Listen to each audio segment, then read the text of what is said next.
this more than a movement. The thing that has helped me so far the most is seeing the difference between the book of the law and the book of the covenant. Having been in the church, a leader in the church for many years, and now seeing the difference, I thought that the Ten Commandments were a part of the schoolmaster.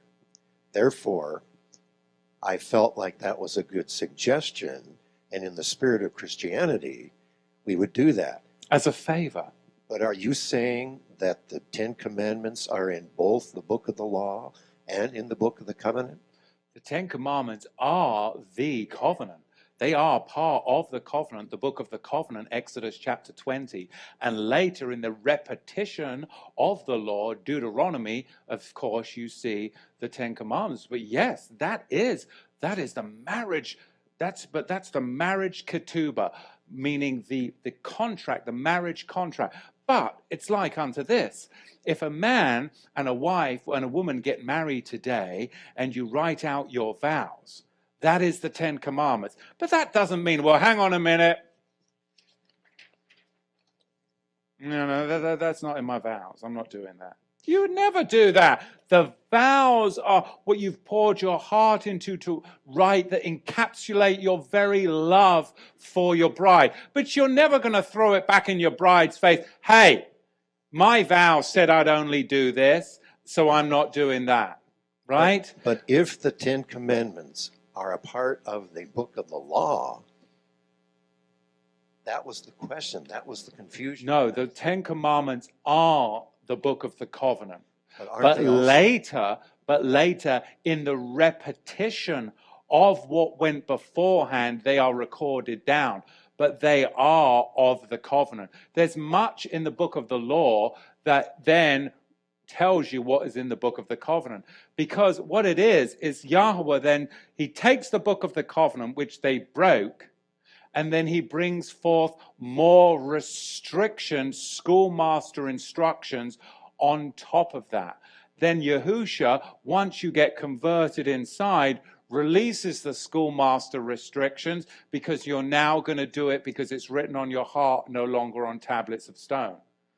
So the book of the covenant, blood ratified and upon the heart of the children of Israel. But it wasn't.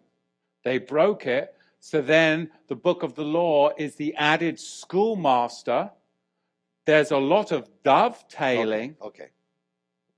With a whole bunch more of tutoring, restriction, because it needs to be drilled into them because they are untrustworthy and unfaithful until the Spirit can come through the blood ratification of Yahusha and take that covenant and put it in your heart so that you'll know it and do it. And then the restrictive schoolmaster and the condemnation of the book of the law have left you. It's amazing. It's amazing. And this is not a movement. This is truly bringing forth the righteous remnant priesthood in these last days. So if we are going to reach the genuinely hungry, honest church people, the technicality that I'm speaking of is a big one. It's huge. It's huge, yeah. We have to understand the dichotomy between the book of the law and the book of the covenant, but also understand the distinction between a covenant that is blood ratified and a covenant that is broken. And then a covenant that then is re-ratified, a new covenant, not a renewed, but a new covenant by Yahusha, blood ratified again. And in the midst of the book of the covenant, blood ratified, and the new covenant of Yahusha, blood ratified, there is a broken covenant and an imposed law until the time of Reformation, when the Messiah would come. And that is what we have to navigate as believers, but we have the answers if we'd only have the heart, the eyes.